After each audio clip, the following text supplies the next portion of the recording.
The Prime Minister will address the House of Commons later this afternoon and hail a new sense of optimism in the Brexit talks. It follows that deal on Friday, which allows negotiations to move forward to discuss the future relationship between Britain and the EU. But the nature of that future relationship is likely to become the focus of fierce domestic debate in the coming weeks and months. The Cabinet will begin its discussions later this month. And further across the political spectrum, there is a wide range of opinion. David Davis said yesterday the UK government wants to secure a Canada plus free trade deal after the UK leaves the EU. Canada's deal with the EU eliminates 98% of the tariffs between the EU and Canada, without the country paying for access to the single market. But unlike the Canada deal, David Davis wants financial services, which account for a substantial part of Britain's output, to be included in the tariff-free area. But some Brexiteers are unhappy. Leave means leaves. Richard Tice says the government risks diluting or giving away the opportunities of Brexit. He says the UK should be forging new trade deals with third-party countries, deregulating EU laws and creating a fairer immigration system. Meanwhile, Labour's Brexit spokesman Keir Starmer says the UK should stay aligned to the EU after Brexit and could negotiate payments to access the single market as Norway does now. Asked if that would include allowing free movement of people, he said he would support an easy movement of people. The Shadow Foreign Secretary Emily Thornberry raised the possibility yesterday that the UK could stay in a form of customs union after Brexit to allow trade to continue between the EU and UK. While the SNP have called on Labour to get behind them and commit to stay in the single market and customs union. Well, our political correspondent Chris Mason joins me now. So, Chris, sufficient progress was made on Friday, but there's an awful lot to get through before it's rubber-stamped this Friday. Yeah, there is. So this morning, first thing was a cabinet meeting. There's only one more after today before the end of the year. And yes, there is that big discussion to come about the end state, exactly what the cabinet wants in terms of what the flavour of Brexit turns out to be once we have left in the end of March of the year after next. Then this afternoon, that appointment that the Prime Minister has in front of the House of Commons. She was hoping to have done it last week, before that aborted lunch of turbot with Jean-Claude Juncker, the President of the European Commission, and then a few days of frantic diplomacy and not a lot of sleep, and then that dash back to Brussels in the early hours of Friday morning. But a pretty triumphant tone, I suspect, from the Prime Minister this afternoon and from some around her, because it could have been very, very different, couldn't it? We could have either been talking today about how the whole thing had unravelled and gone pear-shaped and it was a nightmare for the Prime Minister, with all of the talk about what that might mean for her future or lack of it, or that there was days to go until the summit and a deal still hadn't been done and all that kind of stuff. Instead, the Prime Minister will say that, yes, we're going to have a game of Brexit bingo again. We're going to hear those phrases, hard and soft Brexit. Prime Minister saying it's not about either of those things. Our good old friend, nothing is agreed until everything is agreed. But, she says, a new sense of optimism about the talks in the new year as discussion about the future relationship, trade and security and that kind of thing becomes the focus in 2018. How is she going to keep everybody on board when everybody has a different view and opinion of what that end state, in terms of the future trade relationship, should actually look like? And also, tell us briefly about the EU withdrawal bill, which is back in the Commons. Yeah, therein lies the challenge in terms of keeping everyone on board. I guess the flip side to that is that if you're in Downing Street, one thing you can marvel at in terms of the achievements of the other day was managing to come up with a document that Brussels was willing to sign off on, Dublin was willing to sign off on, Belfast, in the shape of the DUP, was willing to sign off on, and the various wings in terms of European instinct within the Conservative Party were willing to live with as well. Obviously, once we start getting into that discussion about the future relationship, and ultimately it boils down to how close or otherwise the UK in the future will be to the European Union, the other side of Brexit, then there is going to be a range of views and there's going to be a range of arguments, no doubt. As far as the withdrawal bill is concerned, that continues. It's trundling through the House of Commons. Huge amounts of detail to go through in terms of all of that. The government will hope that the prospect of any defeats there have been limited by something that falls into the category, I was told last week by one MP, of being important but boring, or boring but important. This is this whole business of the Procedure Committee and the proposed sifting committee. Bear with me, the idea being that there can be a lot more scrutiny of what are known as statutory instruments, some of the little tools that are being used to push through one heck of a lot of detail in that withdrawal bill. Right, well, I'm glad you're across it all, Chris Mason. Thank you very much for joining us. Here in the studio is the Westminster leader of the SNP, Ian Blackford, and from Central Lobby, the Conservative MP, Bernard Jenkin, who was on the board of the official Leave campaign group Vote Leave. Dawn Butler and Andrew Mitchell, of course, are also still here. Ian Blackford, first of all, you have made a pitch to Labour to join you in committing the UK to remaining in the customs union and the single market. Why? Really, because it's about protecting jobs and investment in the United Kingdom. We know that if we're out with the single market and the customs union, it's going to cost hundreds of thousands of jobs throughout the UK. But why have you made this pitch now to Labour? Because I think there's a growing concern as to where we may end up as we go into stage 2. And what I'm asking is Labour and the other opposition parties to get behind us, and also with Conservative MPs that have real concerns about being out with the single market and the customs union. Right. Nobody voted to be poorer. And what I would say to Dawn, what I'd say to others, is that we need to make sure that we protect the interests of our constituents. And that's why remaining in the single market and the customs union is so important. Well, do you accept that overture from the SNP? Well, I think the position that the Labour Party's taken from the very beginning has been right, and we've been proven to be right. What is it? What is the position? In regards to us having a transitional arrangement and transitional deal, and having a bespoke deal when it comes to the customs union. And I think sometimes we forget that because it was well over a year ago that Labour's position at the very beginning has been proven to be right. And if right, but if that's the case, are you accepting? My question is: are you accepting the SNP's invitation to stay in the customs union, the single market, and campaign with them? Right, so I understand what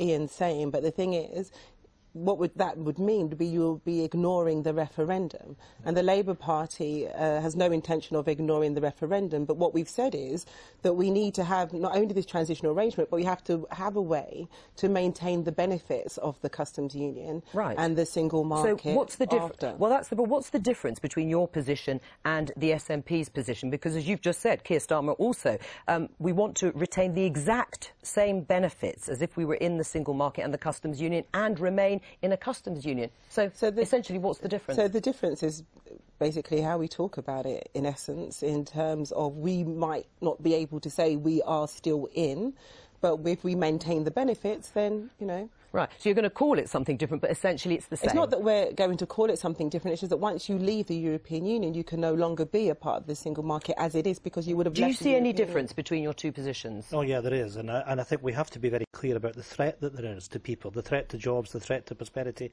as I said. Now, the point about this is, what the Tories have talked about before is coming out the single market and the customs union. Labour have accepted that we need to have a transition deal. But the harsh reality is, through that transition deal, we are going to be in the single market and the customs union. The cliff edge still remains. What I'm trying to do is remove that threat that there is to jobs in Don's constituency, in my constituency, and up and down this country. Right. Well, nobody's voted to be poorer. Right. Well, let's put the. You've just said that the government should expect to remain in the customs union, the single market, during their implementation period. Bernard Jenkin, do you agree with that? Is that your understanding? Well, I'm listening with amazement, because the Labour Party actually stood on a platform at the last election that they respected the referendum result, which meant leaving the European Union, leaving the customs union and the single market. And they had some weasel words in their manifesto about trying to have the benefits of being in the single market and the customs union without actually being in it. Right, so what's going to happen in the implementation period as far as the government's concerned? What we're hearing now is actually the Labour Party has moved into a position they don't actually want us to leave the European Union. And the fact that Keir Starmer actually committed the Labour Party to a second referendum can only mean one thing: they're hoping to change the results. They're hoping to reverse the referendum decision. So the Conservative Party now is the only party, apart from the DUP, there are only these two parties in Parliament that actually want to honour the referendum result and deliver the freedom to control our own borders and stop contributing money to the European Union. Dawn Butler, are you committed, or can you rule out that Labour would ever support the idea of a second referendum? Can I just say, the problem with what's just said is that David Davis has admitted that he doesn't have to be very bright to do his job and to be Brexit Secretary, and I think that's fundamentally what the problem... Yes, he did, and I think that's fundamentally what the problem is, because you do not only have to be very bright, but you have to be across the detail. Right. And that's been the problem with this negotiation. So answer the question about the question about the second referendum. Is Labour going to support the idea of a second referendum? That's not something that we are considering at the moment. But you might. But as Keir has said, there's nothing off the table, and it's a sensible approach to negotiations. And this is the problem that we've had with this government in terms of having red lines, and after a year and a half having to then row back because they hadn't considered the detail. And that's the problem. Bernard Jenkins, how do you envisage Britain's future relationship beyond Brexit in terms of trade? Well, actually, the idea that the Cabinet's never discussed any of this, the position was set out in the manifesto that we're leaving the EU, we're leaving the customs union, we're leaving the single market, and we're going to be in a position to do meaningful trade deals with non-EU countries. And that means we have to have regulatory autonomy, because most trade deals are not about negotiating about tariffs. That's the icing on the cake to get rid of the tariffs. Most trade deals are about dismantling the non-tariff barriers. Right, so you do want to see regulatory autonomy. Absolutely. How worried are you about the idea that if a deal isn't done, there will be full alignment of the UK being tied closely to the EU standards and customs in order to maintain that open border with Ireland? Well, we've clearly made a commitment to Ireland and to the EU that we want alignment, but every trade deal starts out with discussion about you've got to align with us and we've got to align with you. Right. The advantage of this discussion about our trade deal with the EU is we already have complete alignment, and the alignment in Northern Ireland is confined purely to the matters that pertain to the North-South cooperation and the support of the agreement. Right. In any case, how would you feel? This text will form part of a much bigger text, the withdrawal agreement, and it is the withdrawal agreement as a whole that will have legally binding effect. This text on its own has no legal binding effect. Oh, right. So this is a statement of intent, as David Davis said, which upset the Irish government. Well, I mean, I think the Irish hoisted the Jolly Roger and then had to pull it down again. They were being used by the EU. Are you saying this agreement is not worth the paper it's written on before it's even been given? Well, you've just said it's not binding in any way. Well, it is an agreement to move to the main phase of the negotiations, which is long overdue. And the fact that the EU almost begged Theresa May to make an agreement, I think, shows what a strong position the United Kingdom is in, and that we should stick to our guns. We should not finish up where Labour and the Liberal Democrats and the SNP now want this country to be. Right. Outside the European Union, unable to influence the decisions made, unable to influence the court, but subject to the court and all the rules and all the costs, and unable to do trade deals with the other countries outside the EU. Well, that's the worst of all possible worlds. Well, why is it that Richard Tice, then, from Leave Means Leave, says it's a total capitulation, this deal? That, in his words, the UK is paying far more that they're not actually legally bound to do in order to move on to phase two, that they have signed up to an arrangement where the UK could be tied for a generation to the EU in terms of customs and in terms of standards. There won't be the divergence that you have talked about. That the European Court of Justice will have jurisdiction, certainly over the rights of EU citizens during the implementation period and possibly beyond. Do you regard that as a success? Well, that is not the government's position. Perhaps he's listening too much to the European Union and the Remainers and the SNP and the Labour Party. I thought you supported Leave Means Leave. I've never been... well, I am a supporter of Leave Means Leave, but I don't agree with Richard on this point. Right. Why not? I mean, in terms of if I could get a word in edgeways, go on then, please. you finish. Well, the point is, this is merely moving us to the next phase of the negotiations. We are now starting a free trade negotiation with the EU. As I say, both sides are setting out their positions on each side.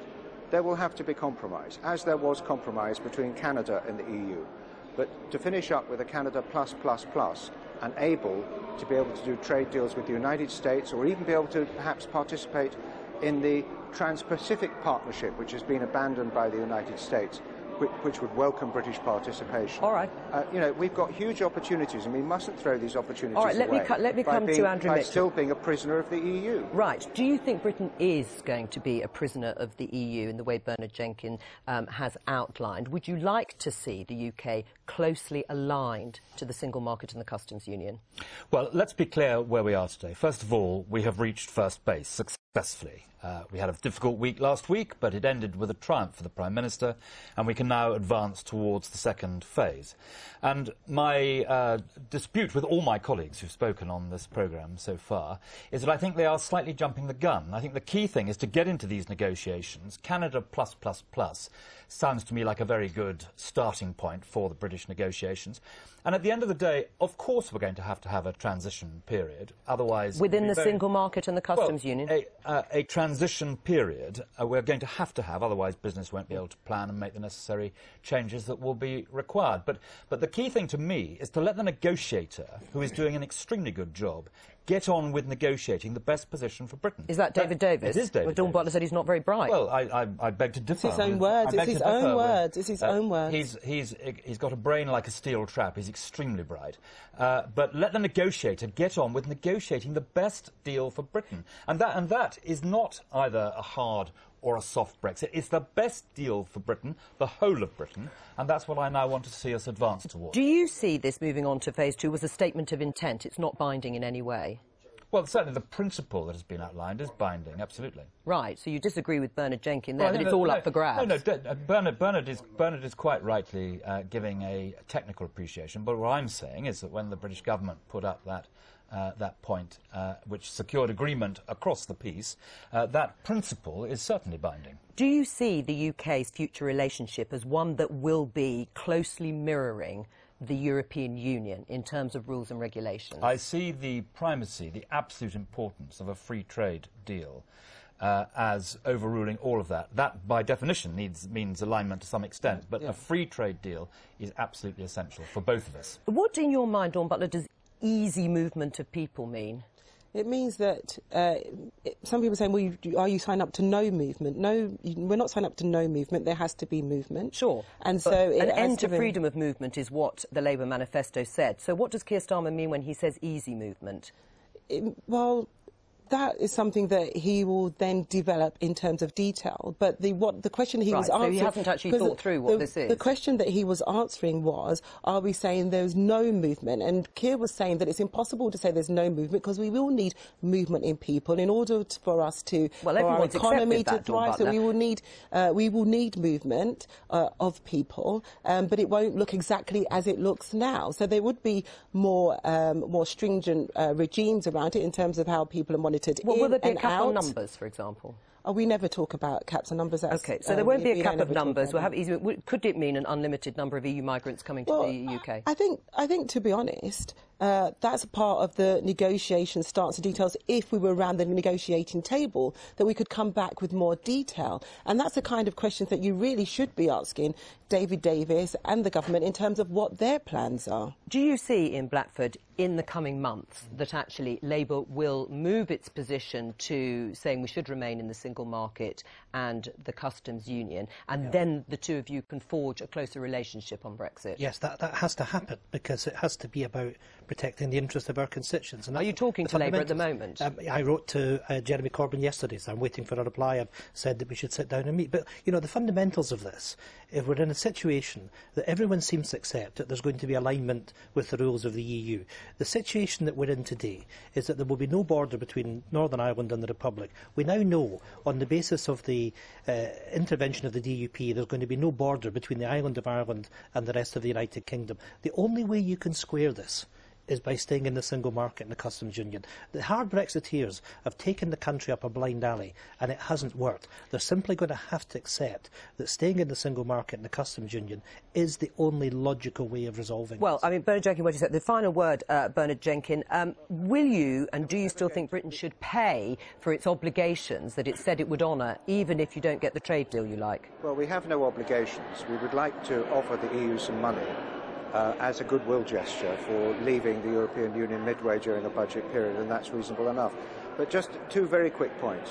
There was never going to be a hard border between Northern Ireland and the Republic. Well, that's not what the Irish government thought. Well, if they wanted to have one, that would be up to them. We were never going to have one. If they want to put infrastructure there, that's up to them. And actually, it would never happen. It was all a bluff. It was all a nonsense. And because you don't need to police the border at the border in order to police the border with technology these days. And the second thing about alignment. Alignment isn't a yes-no question. Andrew is completely right.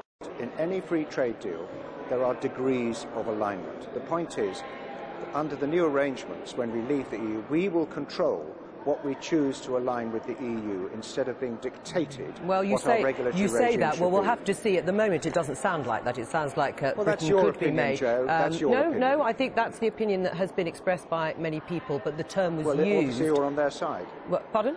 You're obviously on their side. Whose side? Well, you said you agree with them. No. You just did. No, I just said the view that was expressed. Anyway, we'll have to continue this another time. But Bernard Jenkins, thank you. By The Telegraph's Kate McCann and Politico's Jack Blanchard. Welcome to both of you. Kate McCann, first of all, it is a busy week, and there has been some expectation that it'll be difficult to keep everyone on board before the deal is rubber-stamped on Friday. Where do you think the areas of concern would be for the government? Well, I think we will see where those areas of concern are over the course of today, actually, because Theresa May is chairing her cabinet meeting this morning. There have been some conversations already over the weekend about concern, particularly David Davis yesterday on Andrew Marr about the Northern Ireland aspect of the agreement that was made last week. And then we'll see her face MPs in the House of Commons later, and I would be surprised if there weren't some interventions from her own backbenchers on what exactly the deal that she's struck so far with the EU means, particularly on Northern Ireland, but also on other issues. And then we'll come to the trade talks, as you said, later in the week. Hopefully that's what the government is hoping for. And that will open a whole new can of worms about exactly what kind of trade deal the UK wants to have with the EU and what kind of future it wants to have with other countries around the world. I mean, Jack Blanchard, we've just had Bernard Jenkins on a little earlier talking about regulatory autonomy as opposed to regulatory alignment. In other words, not wanting to stay closely tied to the EU. What do you make of that? Well, I mean, it all sounds so incredibly boring, doesn't it? But it's actually it's actually really important, this Thanks stuff. For that. Well, it's true, but we have these hugely long terms, and we're all sort of just getting to grips with them here in Westminster. But the truth is, it's all about what sort of country Britain is going to be in the future, how much it is aligned with all the rules and regulations they have in Europe, or how much we in the sort of Brexiteer parlance go our own way. And this is a huge debate that is raging in government now, has been for a few weeks. It's just about to explode onto the surface in the Cabinet, which is very divided on this. And it really is long-term future of the nation stuff. And so people like Bernard Jenkins are very much trying to push Theresa May in a certain direction that Britain will give a clean break with Europe and go off into the world and set its own rules and regulations about all sorts of different things. But of course what that will do is limit how easily we can sell products into the EU single market, which is currently our biggest market. And so it's a hugely important issue that no one's really started to debate, or only just starting to debate now. And I think we're going to hear a lot about these long, boring terms about regulatory alignment over the next few months. So we better get used to them. I mean, Kate McCann, in terms of this statement of intent, I mean, David Davis, the Brexit Secretary himself, seemed to cast doubt on how binding the agreement actually was, this idea that nothing is agreed until everything is agreed. Does that make it more difficult to keep everyone together until Friday? Well, I think we'll see the Prime Minister repeat that again today and say nothing is agreed until everything is agreed. And there is a reason for that. It's exactly as you say, actually, that they want to be able to give themselves enough leeway because they know that the divisions on these issues, just as Jack's just said, are so huge that it's impossible to tie them down. So what we saw with the DUP last week, I think we'll see again over the course of the negotiations, is an issue is pushed and pushed and pushed until the last minute when people really kick off about it, but in quite a short space of time, because there is a deadline for agreement. It's not in the Prime Minister's interest to open up this can of worms and really talk it through in the open early, because the earlier you do that, the earlier it exposes these huge chasms in opinion. And on trade, particularly in the Cabinet, it's going to be really difficult to bridge those. So I think you'll see Theresa May try and keep it as open as you can, and that's what David Davis was doing over the weekend, although it looks like he probably went a little bit too far, because actually, as soon as you start saying it's really open, the Irish government says, you know, well, that's not what we want to water here, and that's very problematic for us. So they're trying a balancing act of keeping everybody in the boat without tipping too far one way so that they then have to drag people back over the side. It's very complicated, but I think we'll see this tactic again and again. True. And it's very interesting, David Davis this morning very much backtracking on how far he went on the Marr show yesterday. Clearly went too far, suggested that none of this really means anything. The Irish government's gone bananas, understandably, and of course, you know, this still hasn't been signed off. The European Commission have agreed it, but Theresa May's got this big summit on Thursday when the 27 other countries in the EU have to sign it off. So for her government to be saying, actually, it's not worth the paper it's written on, it's not really a smart tactic 4 days ahead of that summit. Right, let's